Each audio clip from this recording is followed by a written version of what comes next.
10 years of loving him, and he traded me for a spotlight-chasing starlet. When he came crawling back with a ring, he didn't expect his cousin to answer my door. Me. I wasn't crying anymore. I was glowing. Because I stopped waiting to be his forever and became someone else's queen. When Lucas Anderson was 18, he loved me like I was his whole world. Back in our freshman year of college, he used to show up outside my dorm with steaming noodles after my late-night classes. He wore my pink scrunchie on his wrist like a proud badge, smiled at me across lecture halls, and once fought off 2 other guys just for asking me out. I was the girl he'd once said he wanted to grow old with. And tonight, on his 28th birthday, I stood in 6-inch heels outside a neon-lit VIP lounge, holding a cake I baked myself, and overheard him say he was sick of me. "I'm honestly tired of the sweet types always wrapped around my arm," Lucas said inside, his voice lazy, laced with amusement and bourbon. 10 years, man. Anyone would be bored. My fingers clenched tighter around the ribbon on the cake box. Inside, someone else chuckled. "Even Sienna Blake?" "Especially Sienna Blake." His voice didn't hesitate. "She's been mine since I was 18. Wouldn't you be sick of the same person after 10 years? Laughter rippled like static through the room. I couldn't breathe. Through the glass, I spotted him on the velvet couch, relaxed, grinning, one arm draped around a petite brunette with porcelain skin. I recognized her. Isabelle Lane.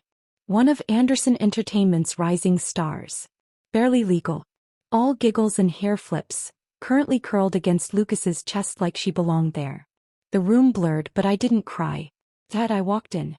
I didn't rush. I didn't yell.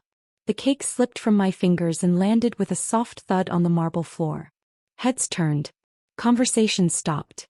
Several of Lucas's friends stiffened, caught like kids with their hands in the cookie jar. Isabelle sat upright, face paling instantly. One of Lucas's cousins, someone I'd shared meals and holidays with, stood and said awkwardly, Sienna." Lucas, to his credit, didn't flinch. He glanced at me, then at the cake, and offered a smirk. "You shouldn't have come." That was all he said. Not, "Let me explain." Not, "It's not what it looks like." Just, "You shouldn't have come." Isabelle shifted beside him, clearly uncomfortable. I took one step forward, then another, until I stood at the edge of the lounge's plush carpet, staring at the matching couple rings on their fingers. Those rings. They were the exact same design Lucas and I wore in college. He said they were childish when he started his company and took them off to look more professional. And yet now he dug them back out. For her. "Is this supposed to be a joke?" I said softly. Lucas stood.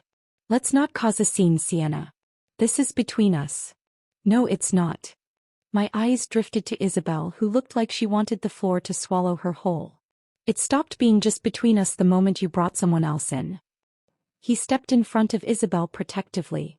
"Leave her out of this." My heart cracked, and the worst part was I didn't feel pain. I felt numb. "You're really not going to explain?" I asked, just to hear the sound of my own voice. Lucas sighed like I was an inconvenience. "You heard what you heard. No point sugarcoating it. Let's break up.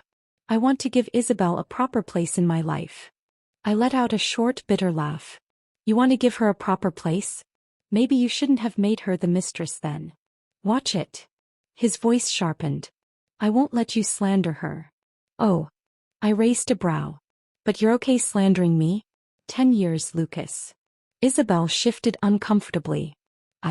I didn't know you two were still together." Lucas shot her a warning glance. So she had known. I took a deep breath. "You know what hurts the most?" I whispered. "It's not that you stopped loving me. It's how you chose to stop." He said nothing. "You knew what happened to my mother," I continued. "You knew she took her own life after my father cheated on her. And yet, you chose this." Lucas remained still. "I'm not like her," I said quietly. "I won't fall apart because of you." And with that, I turned around and walked out, head high, heart shattered. I didn't stop walking until I reached the sidewalk. The cool wind of Brookhaven's late spring stung my cheeks. My phone buzzed in my purse. Messages from friends, colleagues, and even Lucas's PR manager. Apparently word had already gotten out. I hailed a cab. My hands were shaking, but I kept my spine straight. There would be no crying in the back seat. No dramatics. No public tears. The driver glanced at me through the rearview mirror. Miss, you okay? I'm fine, I lied. Our apartment still smelled like lavender, the scent of the diffuser I'd bought last month. Our photos still lined the hallway. The one of us on our second anniversary, his arms wrapped around me under a cascade of fireworks. The picture frame tilted slightly now, like the illusion had finally slipped. I walked past it, straight to the bedroom. I didn't need to pack much. I'd always known, deep down, that this day would come. Lucas's eyes hadn't lingered on me in months.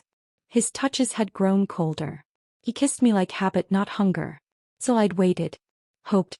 Like a fool. I took out the emergency suitcase I'd kept tucked under the bed just in case. Filled it with my essentials, left behind the gifts, the designer heels, the stupid ring that never made it to a proposal. By the time I zipped the case, it was close to 1 a.m. I walked to the door. And just as I reached for the handle, the keypad lit up and the door opened. Lucas stepped in, surprised to see me still there. His shirt was unbuttoned at the collar, his tie hanging loosely around his neck. His eyes landed on the suitcase. "You're leaving?" he asked like it was a surprise. I didn't answer. He ran a hand through his hair. "You have work tomorrow. Don't make this dramatic. Come sleep. We'll talk in the morning." I stared at him like he was a stranger. "Go sleep with Isabelle." He flinched. "She's too delicate," he muttered. "I can't. It's different with her." I scoffed. "So you came back here? What did you expect? A farewell hookup?" He stepped forward. "Don't act like you're not still in love with me." "Oh, Lucas," I whispered. "I probably am. But even love has a line." I reached for the handle again. "If you walk out that door," he warned, "don't come back." I turned back to him one last time. And smiled. That's the whole point. I closed the door. Behind it, I heard the crash of something, glass maybe, or whatever pride he had left. I didn't look back. That night, I moved into the tiny apartment I'd quietly purchased in District 2 a few months ago, just in case. I changed the sheets, took a long, scalding shower, sat on the couch and turned on the first movie I could find. I didn't cry. Not right away. But as the credits rolled, the floodgates opened. 10 years. 10 years of love, laughter, sacrifice, reduced to a single sentence: "I'm tired of her." I curled into myself and whispered through clenched teeth, "Sienna Blake, this too shall pass." And somehow I believed it. I had just started to drift off when I heard it. Knock. Knock. Knock. 3 deliberate knocks at my new apartment door. My heart jumped. I sat up straight, momentarily disoriented. The clock on the wall blinked 2:03 a.m. Who the hell knocks at a woman's door after midnight? I padded quietly to the entryway, staying in the shadows as I peered through the peephole. And nearly choked on my breath. Standing outside was Noah Carter, Lucas's cousin. His wildly inappropriate, notoriously arrogant, headline-prone cousin. He was leaning casually against the wall in a slate bomber jacket, hands in his pockets, tousled hair falling slightly over his brow. The fluorescent hallway lighting gave him a rakish glow, like he'd stepped straight out of a moody fashion ad. I hesitated before unlocking the door. Just a crack. "Noah." I blinked. "Did Lucas send you?" He raised an eyebrow. "Do I look like his delivery boy?" "I wouldn't put it past him," I said dryly. His lips twitched, amused. "No. I came on my own." "And why would you do that?" He leaned closer, his voice low and unapologetic. "Because Lucas is an idiot, Sienna. And I'm not." I blinked again, unsure how to respond. Noah Carter and I had only ever exchanged polite nods at family functions, the occasional awkward brunch, and one memorable time when I caught him sneaking champagne out of Lucas's birthday party with 2 actresses hanging off each arm. He had the reputation of a playboy and the swagger to match.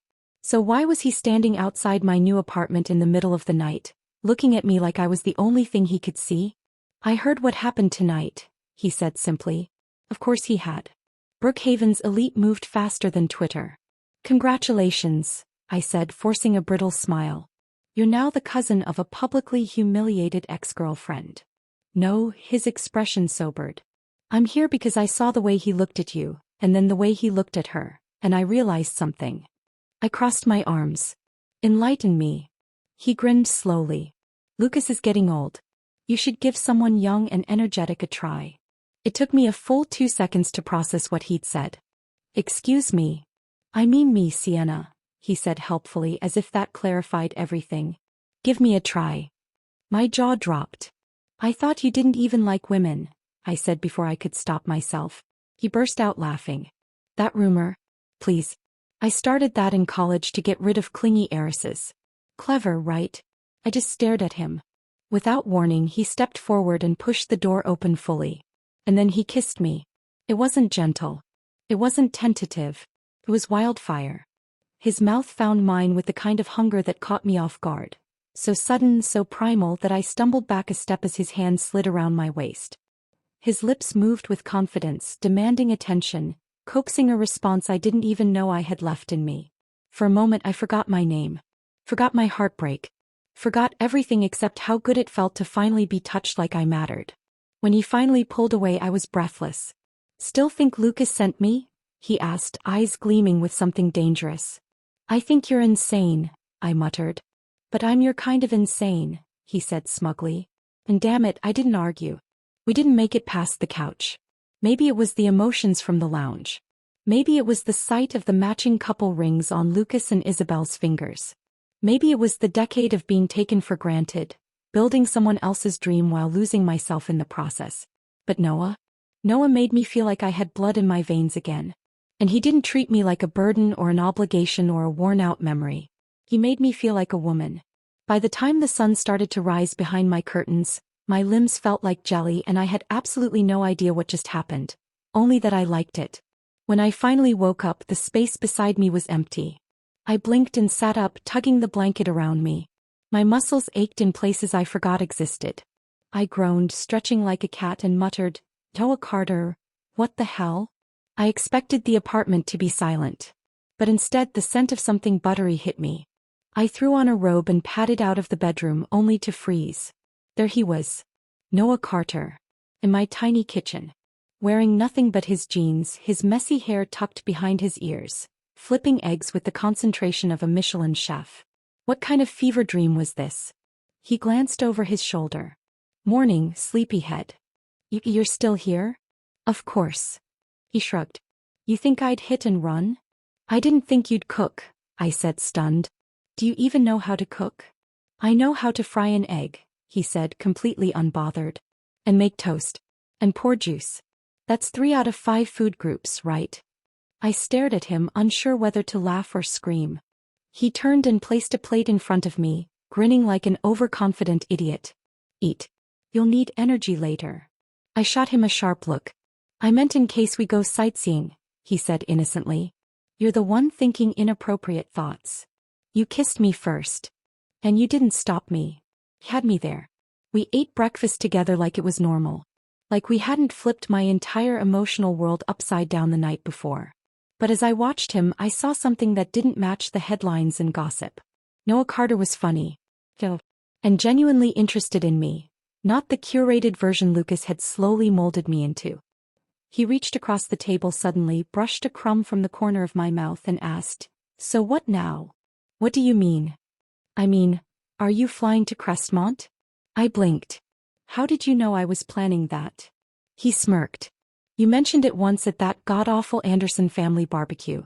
You said you wanted a fresh start. You remember that? I remember everything about you. My heart skipped. You've liked me for that long? I whispered. Noah met my eyes, serious for the first time. Since I was 20. Silence stretched between us, charged and complicated. I don't know what this is, I admitted. Last night was not part of my plan. Neither was falling for my cousin's ex, he said, voice low. But here we are. By mid-afternoon I'd booked my ticket to Crestmont. Departure. Monday morning. I needed space. To breathe. To rebuild. I wasn't looking for love. Especially not in the arms of the man who shared Lucas's bloodline. But when Noah said, I want to take you somewhere before you leave, I nodded. He took me to the one place I never expected. An amusement park. The last time I'd been to one was with Lucas, 6 years ago. At the time I told him I'd never been before.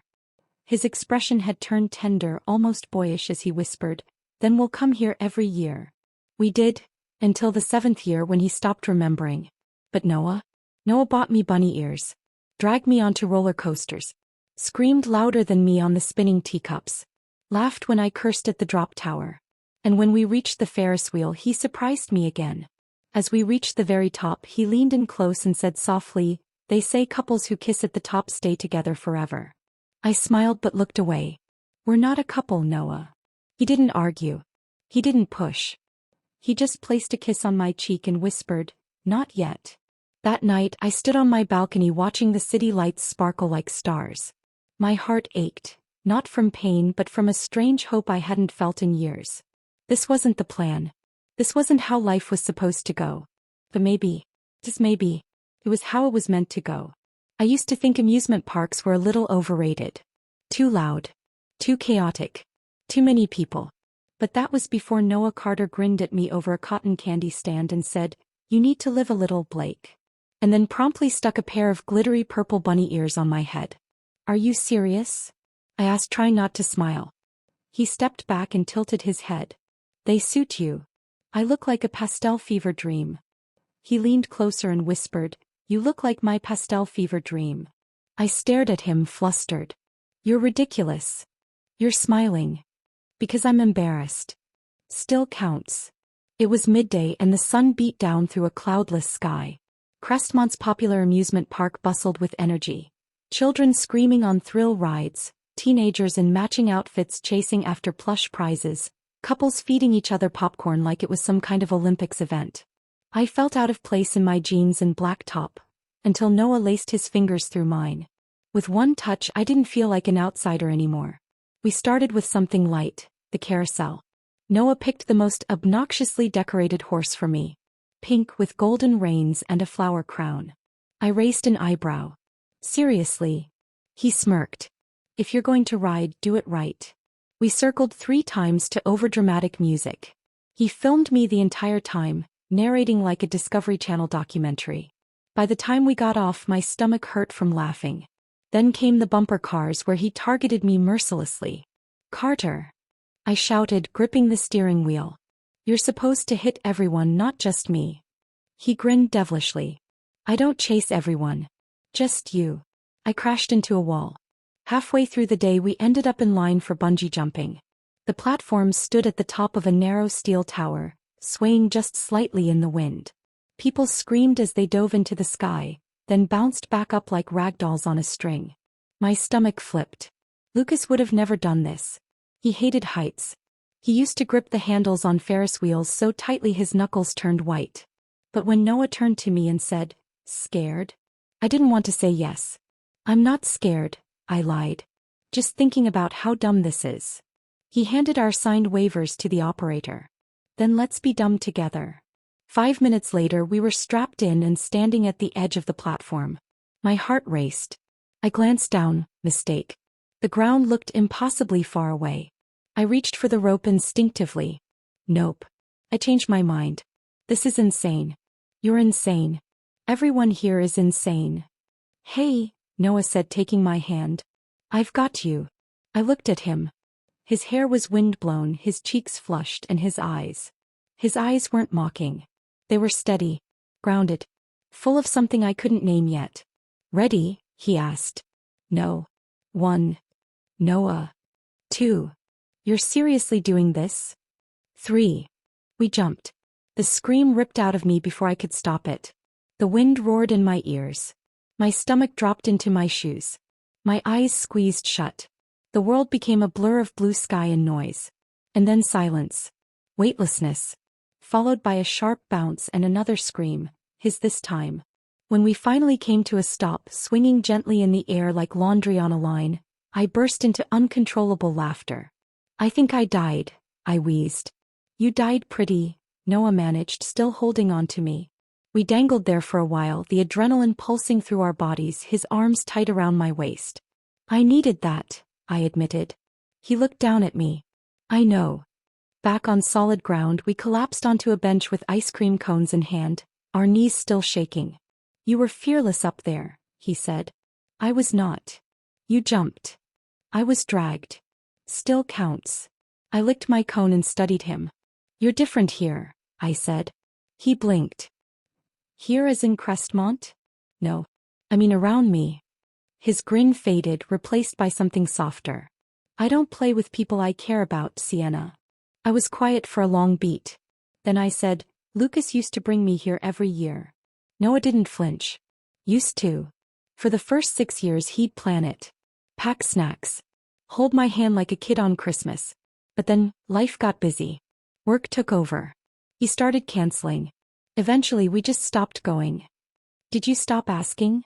I said it was fine. Was it? I shook my head. He exhaled slowly. He was an idiot. Yeah. But lucky for me, his stupidity is my opportunity. I laughed again, more softly this time. Later that evening, as the sun dipped low, we reached the Ferris wheel. I should say no, I told him, staring at the long line. Then say yes, he said. So I did. We climbed into a private cabin. The door clicked shut behind us. The wheel began its slow rotation. Noah didn't say anything for the first few minutes. He just watched me. When we reached the very top, he finally spoke. They say couples who kiss at the top of the Ferris will stay together forever. I turned to him, heart skipping. Noah. He reached over, gently cupped my cheek and leaned in. But I stopped him, just barely, placing 2 fingers against his lips. I can't, I whispered. His expression didn't change. Because of Lucas? Because of me. He nodded, respectful. No pressure. No complaint. Just a soft, then I'll wait. The descent felt longer than the climb. When the door opened, I stood up and left without turning back. I knew what he'd wanted to say up there. I could feel it in the silence. Let's be more. But I wasn't ready. I'd just ended a 10-year relationship with a man I thought I'd marry. I wasn't sure who I was without him yet. The last thing I wanted was to stumble into someone new without knowing what I could offer. Still, Noah Carter had cracked something open in me that I thought was buried for good. I wasn't in love again.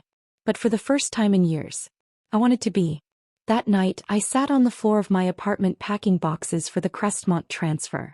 I rescheduled my flight to the next day, Sunday afternoon, opting for a clean break instead of waiting. My phone buzzed. Noah Carter, I had fun today. No regrets? I stared at the message for a long moment, then replied, no regrets. Just not ready. His answer came instantly. Noah Carter, I'll take not ready over never any day. The next morning, Harper Lynn helped me load up my bags at the airport. She gave me a sharp look as I handed over my boarding pass. So, she said, drawing out the word. You slept with Lucas's cousin. Are we really doing this now? Yes. I sighed. It was unplanned. You're not denying it. I'm not. Her expression softened. You look better. I blinked. What? Less gray. Less haunted. More like you. I didn't know what to say. Harper leaned in and kissed my cheek. That man may be a Carter, but if he puts that sparkle back in your eyes, I'm all for it. I boarded the plane with my stomach twisted in knots. In Crestmont, the air smelled different. More salt. Less perfume. The skyline wasn't dominated by luxury towers, but by glassy hills and riverside buildings. It was the opposite of Brookhaven's flash. I checked into my apartment above the new office space and stood on the balcony with a cup of tea, watching the city come alive. I didn't feel broken anymore. Still healing. But not shattered. And somewhere far away, I knew Noah Carter was probably teasing some poor barista into giving him extra whipped cream. I smiled. I had just started unpacking my Crestmont apartment when a knock echoed at the door. Noah Carter. Of course. I opened the door, still in my oversized shirt, a toothbrush between my teeth. You have a tracking device on me or something? He leaned casually against the frame, one hand braced above his head. You left without saying goodbye. I texted. That's not a goodbye. That's an escape. I arched a brow. Since when are you the clingy type? He grinned. Since you climbed into my lap on a Ferris wheel and didn't kiss me. I nearly choked on my toothpaste. Noah. I'm not letting that go, Blake. You're insufferable. I brought dinner. I paused, peeking behind him. Sure enough, he held 2 paper bags from a Crestmont fusion place I had bookmarked but never tried. You came all this way to bring me food? Well, that and, he scratched the back of his neck. My parents want to meet you. I froze. To meet me? He nodded like it wasn't a big deal. Yeah. I told them I've been seeing someone. I blinked. We're seeing each other? He gave me a crooked smile. Unless last week was a very realistic fever dream, yes. I stared at him. Meeting the Carters? The same family that looked at me like I was gum on their designer shoes when I dated Lucas? No, I said instinctively. No, no, no. Why not? Because this is too fast, Noah. Because your parents are probably just like Lucas's. Because I'm not someone people like that approve of. He frowned. You've never even met my parents. I don't need to, I said sharply. I've done this dance before. I know how it ends. He stepped forward, tone gentler. Sienna, they're not Lucas's parents. And I'm not Lucas. His words hit like a splash of cold water. I exhaled slowly. He held up a peace offering, dumplings and spicy noodles. Dinner first, he said. Guilt trip later. We ate on the floor with takeout containers between us. I meant what I said, he told me between bites. About dinner with my parents. But there's no pressure. You say the word and I won't bring it up again. I glanced at him. You'd really drop it? He nodded. But I hope you don't. I hesitated. Why me, Noah? He didn't hesitate. Because you never tried to impress anyone. You just were. And I liked who you were. Even when you didn't see me. I stared at the dumplings like they held answers. Fine, I whispered. Dinner. But if they so much as side-eye me, I'm walking out. He grinned. Deal. That Sunday he picked me up in a sleek silver car that probably cost more than my yearly salary. I wore a simple navy dress and minimal makeup. My hands wouldn't stop sweating. Noah, I said on the drive, if your mom has ever donated to an art gallery or worn head-to-toe Chanel to brunch, I'm leaving. She prefers books and makes her own iced tea. What? He chuckled. Relax. My mom isn't the fire-breathing socialite you're expecting. And your dad? He's scared of my mom, he said with a wink. You'll be fine. The Carters' hillside estate was nothing short of breathtaking. White marble, clean architecture, flower-laced balconies, and the faint scent of lemon trees in the garden.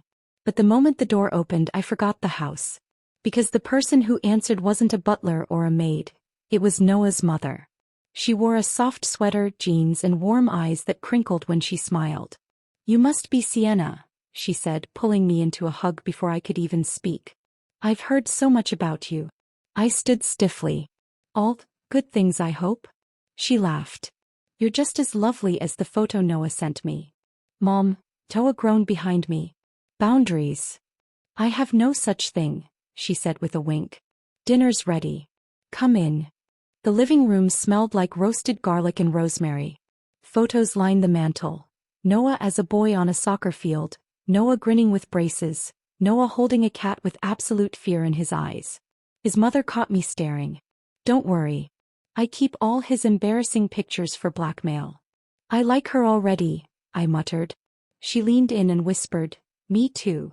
Dinner was warm, delicious, and surprisingly normal. His father cracked dad jokes. His mother teased Noah mercilessly. The conversation flowed like wine, easy and genuine. And for the first time in a very long time, I didn't feel like I was being assessed or measured. I felt welcome. After dessert, his mom invited me to help in the kitchen while the men argued over football. She passed me a dish towel and leaned against the counter. I hope we didn't overwhelm you. I shook my head. Not at all. Honestly, this was the nicest dinner I've had in years. Her eyes softened. Noah told me about Lucas. My heart clenched. Oh. He didn't give details. Just said that you'd been hurt.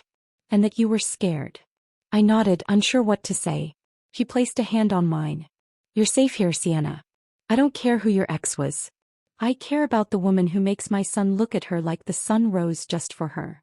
Tears stung my eyes. Thank you, I whispered. On the way home, Noah glanced over. They liked you. I liked them, I admitted. I liked me tonight. You should always feel that way. I haven't in a long time. His fingers brushed mine. Then let's change that. Back at my apartment, he walked me to the door. You okay? He asked as I fumbled with the keys. Yeah. Really? I turned. I was terrified the whole way there. But I'm glad I went. He nodded, stepping back. I unlocked the door. But before I could go in, I turned around and kissed him. This time there were no Ferris wheels. No pauses. Just us. and it felt like a beginning. Later that night as I lay in bed alone, I scrolled through my texts. One unread message sat at the bottom of my inbox. Lucas Anderson. You left some things behind. Come get them. I stared at it, then deleted it. No reply. No regrets. The week after I met Noah's parents was chaos in the best way.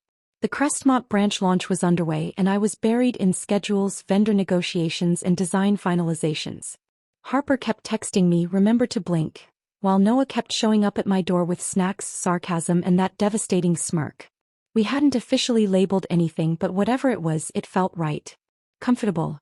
Easy. Undemanding. For the first time in a decade, I wasn't shrinking myself to fit someone else's world. I was building my own. Thursday evening, I was late leaving the office. I hadn't eaten all day. My heels were unforgiving. My head was pounding. I made it to the parking lot only to stop short. Leaning casually against my car, cigarette dangling between his fingers, stood Lucas Anderson. I froze.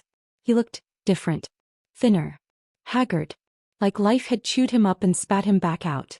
His signature blazer hung loosely on his frame, the designer watch on his wrist dull without the confidence that used to fuel it. And though I hated to admit it, my heart stuttered at the sight of him. Not out of love. Out of memory. He stubbed the cigarette as soon as he saw me. You still hate the smell. And you still ignore boundaries. I needed to see you. No, Lucas. You wanted to see me. That's different. He opened his mouth to speak but hesitated. Can we talk? I crossed my arms. Talk about what? About how you replaced me with a girl half my age. Or how you humiliated me in front of your friends and told them I was stale. His face pinched. I didn't mean those things. I laughed coldly. You meant every word. That's what made it hurt. I made a mistake. No. You made a choice. Repeatedly. He looked away, swallowing hard. You're right. I always was. You just never listened. He reached into his coat pocket and pulled out something small and red. A velvet box. My stomach sank. No, Lucas. He dropped to one knee. Right there in the Crestmont parking lot. On the wet concrete under flickering lights. In the same suit he probably wore to cheat on me. Sienna Blake, he said, voice trembling. I know I messed up. I was stupid. Blind. Arrogant. But I've never stopped loving you. You're the only woman I've ever wanted to marry. I didn't move. I've got the ring now, he continued. And I'm ready. Let's start over. We can leave all this behind. I blinked slowly. You're proposing to me here? I didn't want to wait another second. Isabelle knows? His jaw clenched. She's gone. That was over weeks ago. I shook my head, overwhelmed with disbelief. He still thought I'd come running the second he clicked his fingers. Still thought I was his. Still thought I hadn't changed. You're a little late, Lucas. I can fix everything, he insisted. You and I, 10 years doesn't just disappear. Exactly. 10 years, I said quietly. 10 years of loving you. Believing in you. Sacrificing for you. He stood now, sensing something shift. You know what I regret most? I whispered. That I stayed as long as I did. Sienna. You never intended to marry me. You just didn't want anyone else to have me. His lips parted. No denial came. Before either of us could say anything more, another voice rang out across the lot. Sienna. There you are. Noah. Of course. He jogged over in black jeans and a hoodie, holding my favorite takeout bag in one hand and a tulip in the other. Then he saw Lucas. Then the ring box. He slowed to a stop beside me. Lucas stiffened. Seriously. Noah gave him a once-over. Nice suit. Shame it didn't come with morals. Lucas turned red. She's my girlfriend. No, I said firmly. I'm not. She was with me 2 months ago. And you were with someone else, I snapped. Lucas's jaw flexed. Noah stepped in, all cool, calm and quiet fury. You had your chance. You don't get to wreck her life and then parade back in because you finally regret it. She's only with you to get back at me. Noah raised a brow. Even if that were true, the difference is, I don't treat her like a placeholder. I felt breathless. Lucas looked between us. His expression began to crumble. I loved you, he said softly. And I loved you, I said. But I love me more. He turned to leave but not before hurling the ring box to the ground. It bounced open. The diamond caught the light, glinting coldly against the concrete. I didn't pick it up. I didn't look back. Back at my place I collapsed on the couch, emotionally wrung out. Noah placed the takeout on the coffee table and handed me the tulip. "You okay?" he asked. I nodded slowly. "He really proposed. You really said no." I smiled faintly. "That's new." "I'm proud of you," he said quietly. Then after a pause, "Do you wish he had done it sooner?" I looked at Noah, the man who showed up with dinner and flowers instead of drama and apologies. "I think he proposed because he saw me happy without him," I said. "Not because he missed me, but because he missed having power." Noah nodded. "Sounds like him." I touched his wrist gently. "Thank you for showing up." He smirked. "Always." That night I couldn't sleep. Not because of Lucas. But because my world had changed, and for once I had been the one who walked away. No tears. No second chances. Just a woman who finally remembered her worth. I thought Noah Carter had peak drama levels the night he kissed me at 2 a.m. I was wrong. Because nothing, not the bungee jumping, not the bunny ears, not even the showdown in the parking lot, prepared me for what he did next. It started with a picnic. In the middle of the work week. At a botanical garden. With a custom pink and gold blanket, a full charcuterie board, a speaker playing my favorite jazz playlist, and Noah sprawled on the grass like a Calvin Klein ad gone rogue. "You kidnapped me from work for this?" I asked, squinting into the sun. He handed me a chilled soda. "I bribed Harper with fancy coffee and made your assistant fake a meeting." "You're too smooth." "You're too stressed," he corrected. "If you don't take a break, your brain's going to melt." I eyed the picnic setup. "You prepared all this?" "No, I summoned woodland creatures from the forest to do it for me." I threw a grape at his head. The day unfolded slowly. Gently. He fed me strawberries. I quizzed him on which cheese was which. We took terrible selfies under a cherry blossom tree and argued about which sandwich was superior. He was wrong. It was the first time I'd felt light in months. No deadlines. No heartbreaks. No ghostly memories of Lucas lurking in my ribcage. Just Noah. Ridiculous, spontaneous, impossible Noah. After we finished eating, I lay back on the blanket and closed my eyes. The sunlight dappled through the trees above. Birds chirped. The air smelled like lilacs. "I could fall asleep," I murmured. "Then I'll stay here and guard you from bees." Such a noble night. He was quiet for a moment. Then softly, "Do you believe in second love?" I opened my eyes. He was lying beside me now, propped up on one elbow, watching me like I held the stars in my mouth. "I don't know," I admitted. "I used to think love only came once. That if you lost it, you were just done." "Lucas." I nodded. "He made me believe love had to be earned. That I had to be enough, do enough, to deserve it." Noah's eyes darkened. "You never had to earn anything from me, Sienna. I was already yours." We left just before sunset, walking hand in hand to his car. When we reached it, he paused. "You know," he said, "there's one thing missing from today." "More grapes." He smirked. "No." Then he reached into the trunk and pulled out a small black box. My heart dropped. "Noah." But this wasn't a sleek velvet rectangle like Lucas's. It was glittery, sparkly, borderline obnoxious. He opened it with a flourish. Inside was a massive pink diamond. I blinked. "Is that real?" "Of course it's real," he scoffed. "Do I look like a knockoff guy?" The ring shimmered in the light like it belonged in a pop star's music video. "It's pink," I said dumbly. "You like pink." "I like dusty rose. This is Barbie's trust fund." He shrugged. "You'll grow into it." I gawked. "You can't just propose out of nowhere." "Why not? Lucas did it. And my suit actually fits." "Noah." He grinned, but there was a tremble in his fingers as he held the box. "This isn't pressure," he said gently. "This isn't a trap or a statement or some power move. It's just..." His voice faltered. "I love you, Sienna. And I want to be the one who holds your hand through everything. Whether you say yes now or next year or never, I just want you to know I'm here. For the long haul." My heart slammed against my chest. "Noah." Tears prickled behind my eyes. "I'm not ready," I whispered. "Not yet. But I..." He silenced me with a kiss. I know. Then he slipped the ring box into my hand and said, no rush. Just hold on to it. Try it on when you feel like it. If it feels right, keep it. If it doesn't, toss it at my head. I laughed through the lump in my throat. I'm not tossing a 4-carat diamond at your head. He beamed. So you like it? It's hideous. You love it. I kind of do. That night, Harper came over for wine and leftover charcuterie. She spotted the box immediately.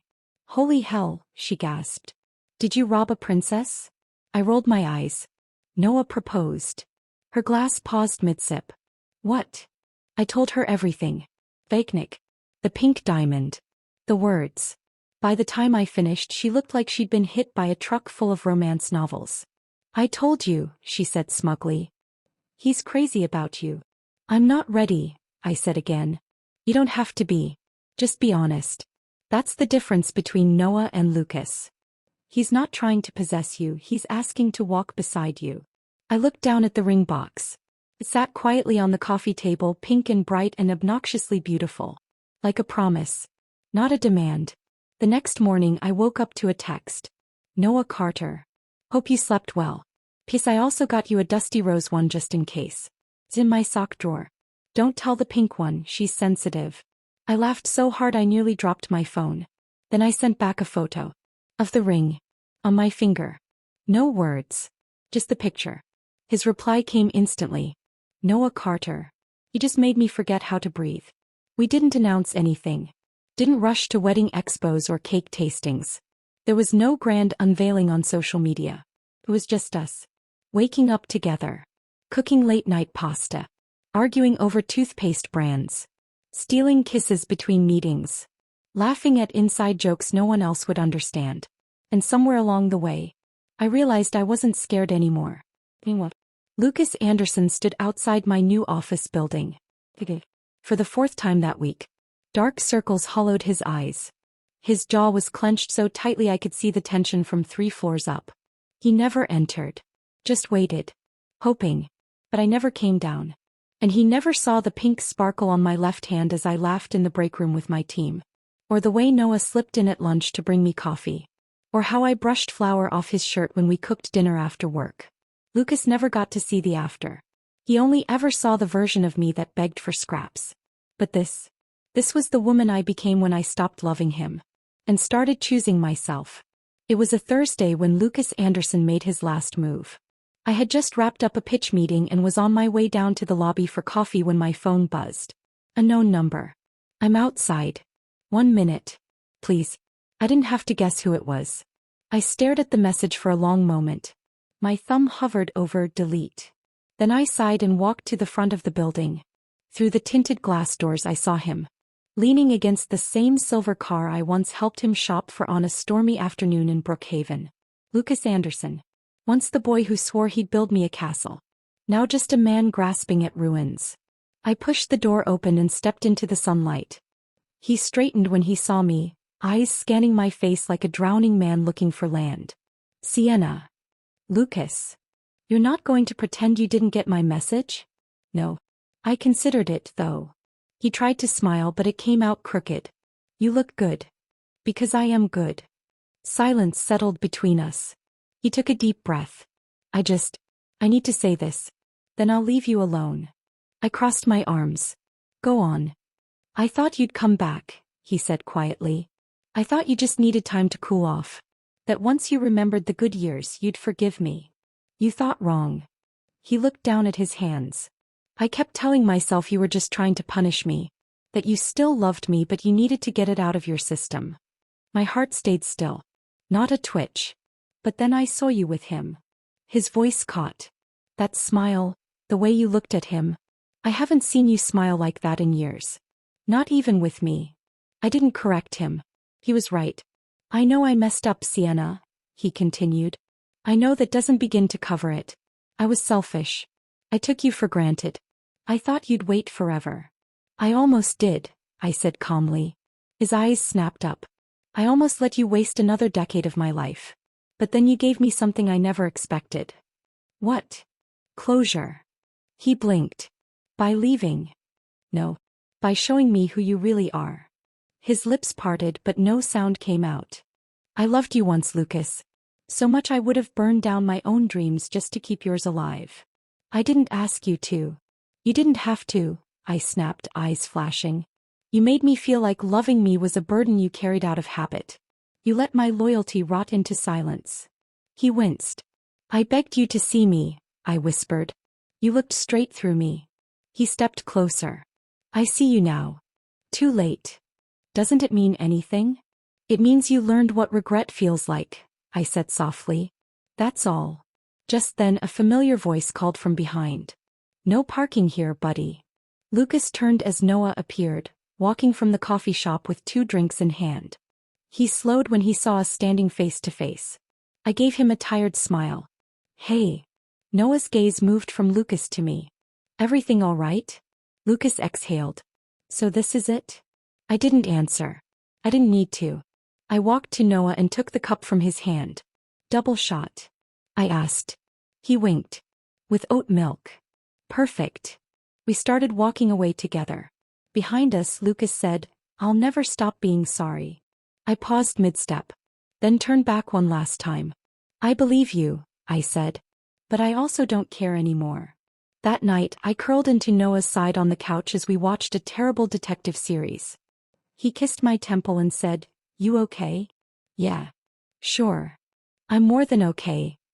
He wrapped his arm around me and whispered, You know, I almost punched him. I laughed. You'd mess up your pretty face. Worth it. I kissed his jaw. Thank you. For letting me have that moment. You needed to end it your way.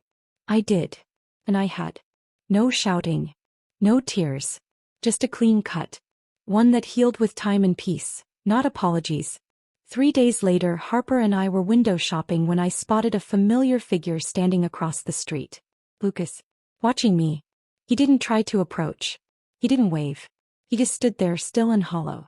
Is that? Harper asked. I nodded. It is. You want to go talk to him? No. You want me to talk to him? I smiled. Tempting. But no. We crossed the street without glancing back. That was the last time I ever saw him. Some stories don't need dramatic finales. Some heartbreaks don't need vengeance. Sometimes the most powerful thing you can do is move on. Silently. Completely. And never look over your shoulder. 1 year later, I stood barefoot on the balcony of our villa in Santorini, watching the sea kiss the horizon in endless shades of blue. The sun dipped low, casting a golden glow across the whitewashed buildings, and the Aegean breeze played with the hem of my linen robe. Inside, soft jazz hummed through the speakers. Fresh lilies, my favorite, sat in a vase by the window. And from the kitchen came the smell of garlic, wine, and something dangerously close to burning. Noah. I called out. You better not be torching the honeymoon dinner. Relax, Chef Gordon sassy. I'm just flambeing something, intentionally, I swear. I smiled, leaning on the rail. My heart felt full. Lighter. Like I'd exhaled an entire past and inhaled only joy. It started 5 months after Lucas's final attempt to reach me. By then he was no longer a whisper in my inbox or a shadow on the sidewalk. He was simply gone. The man who once occupied every inch of my heart was now a cautionary tale. A lesson. Not a wound. And as he faded, Noah's presence only deepened. Steady. Patient. We bought a townhouse in Crestmont, filled it with books, throw blankets, and indoor plants that refused to die. He left notes on the fridge every morning. Some sweet. Some stupid. You're my favorite notification. I'd fight a bear for you. A small one. Like a koala. Don't forget your umbrella. Or I'm coming to carry you home on my back like a soggy queen. He brought peace to my chaos. Humor to my overthinking. Love to my silence. I brought him coffee in bed. Laughed at his dumb puns. Held his hand under tables and whispered secrets between kisses. Together we bloomed. The engagement became real the day I slipped on the dusty rose diamond. Not the pink one he teased me with first, but the quiet, elegant ring he'd hidden away until I was ready. He didn't plan a grand proposal. He just asked one night while brushing his teeth. So, wanna be my forever roommate? I spat out my toothpaste laughing. But I said yes. And now, here we were, 2 days after our private wedding ceremony on a cliffside chapel with only 6 guests and a violinist. I'd worn a sleek satin gown with a slit high enough to scandalize Noah's mother, and he had cried the second he saw me walking down the aisle.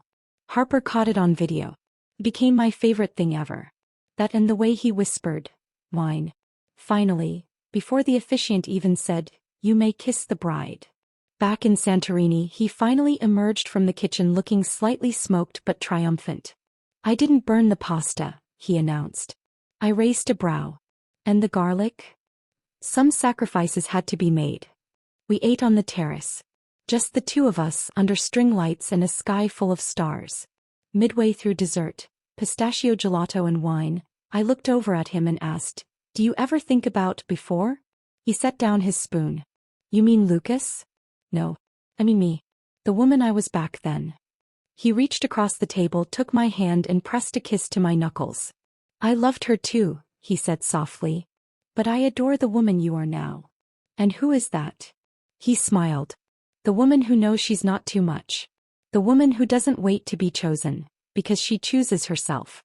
Every day." Tears welled up in my eyes. Not from pain this time. From peace. From love. Later, wrapped in his arms, my head resting on his chest, I whispered, "Did you ever think it'd be us?" "I always hoped. Even when I was with him? Especially then." "Why?" "Because even when you weren't mine, I couldn't stop loving you." Somewhere in another city, I imagined Lucas sitting alone in an office that once buzzed with power. The empire he'd built was still standing, but it didn't shine. Not without the woman who once dreamed its walls into gold. I didn't wish him ill. I didn't wish him anything at all. Because queens don't look back.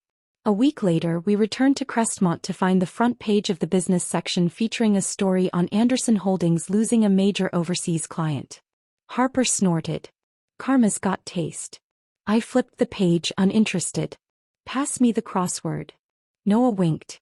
Queen behavior. On our 1-year anniversary, he rented out the same garden where he'd first proposed with the pink monstrosity. Only this time it was filled with tulips. My favorite flower. He handed me a new box. Inside wasn't a ring. It was a gold charm. Engraved with the words, "Never second. Always first." I clipped it onto my bracelet and kissed him until we were both breathless. The girl Lucas outgrew. She never needed him to love her right. Because she became a woman who loved herself. And she found a man who loved her more for it. Epilogue. 2 years later. The doorbell chimed. I opened the front door to find a delivery man holding a familiar bouquet of pink peonies. The card simply read, "Wishing you joy, L." I didn't bring them inside. I placed them gently in the compost bin. No hate. No heat. Just closure. Noah came up behind me, wrapping his arms around my waist. "Another one?" I nodded. He kissed the top of my head. "Guess some people never learn." I smiled. But we did. And that, more than anything, was the happy ending. The end.